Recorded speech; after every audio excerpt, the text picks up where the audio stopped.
buildings on the Upper West Side of Manhattan, that have been known at various times as Riverside South and Trump Place. Donald J. Trump had been involved in the development of the buildings. George Etheredge for The New York Times, Washington. An industry familiar to President Trump appears to have emerged from the Republican tax rewrite relatively unscathed: commercial real estate. For months, commercial real estate developers had been concerned that the tax plan in the works would make it more difficult or expensive for them to take out huge bank loans or would damage demand in the property market.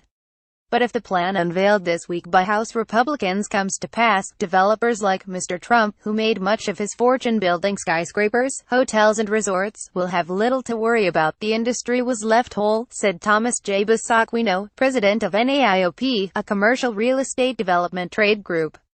The provisions we feel are working will still work. Developers were fearful that the special tax treatment of carried interest, fees that are taxed as capital gains, not income, would be amended, or that they would no longer be able to deduct interest expenses from their taxable profits. They were also concerned that certain exchanges of commercial property, which currently enjoy a tax deferral, would face immediate taxation. But the bill included no such changes to the industry, and developers are thankful. I think Trump, having lived through a couple of real estate cycles, probably is in tune with this more than the average policymaker, said Martin Shu, the head of government relations at the CRE Finance Council, a commercial real estate advocacy group. Him being an active industry participant gives him an insight that most folks don't have. Mr. Trump is no stranger to how taxes can affect his industry. In 1991, he appeared before the House Budget Committee and laced into the tax overhaul ushered in by President Ronald Reagan 5 years earlier.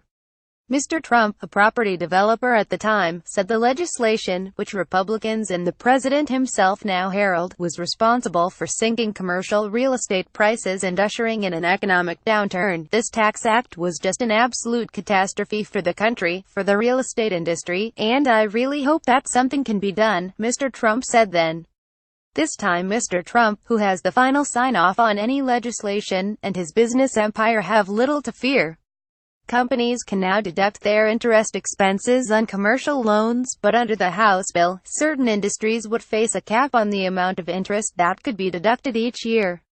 But that cap would not apply to commercial real estate. So-called like-kind transactions allow businesses to defer taxes on deal-making if they do not pocket the cash. For instance, if the developer decides to sell a mid-size office building to reinvest in a larger one, the proceeds would not be taxed immediately. While the plan does end the tax deferral for personal property exchanges, commercial real estate developers would keep the benefit. Carried interest is another big item that property developers were eyeing closely. Mr. Trump said many times on the campaign trail that he would close the loophole that allows hedge fund and private equity managers to have their compensation treated as capital gains and taxed at a rate of 23.8%, rather than as income, which is taxed as high as 39.6%. Partners at real estate firms receive similar treatment for returns on some of their investments.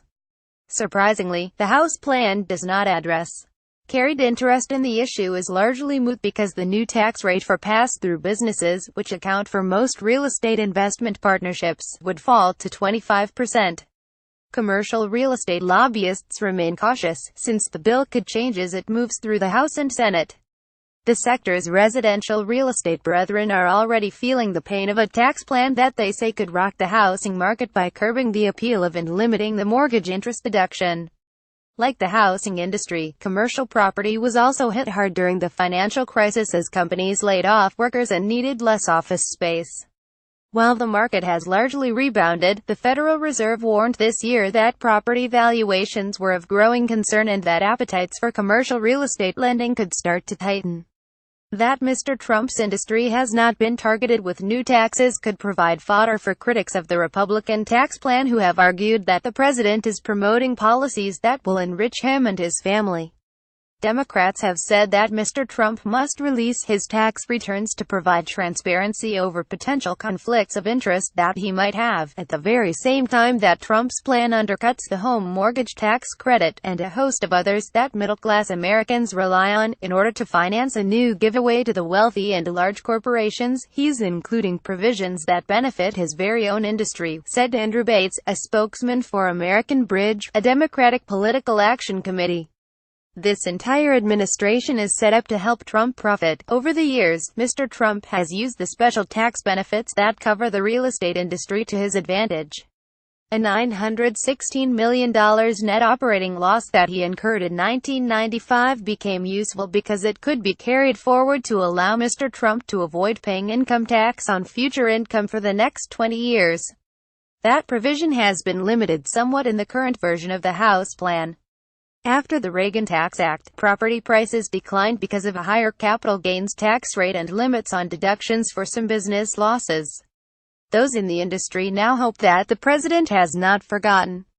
A version of this article appears in print on November 4, 2017, on page A15 of the New York edition with the headline, "For big developers, like the Trumps, it will be business as usual."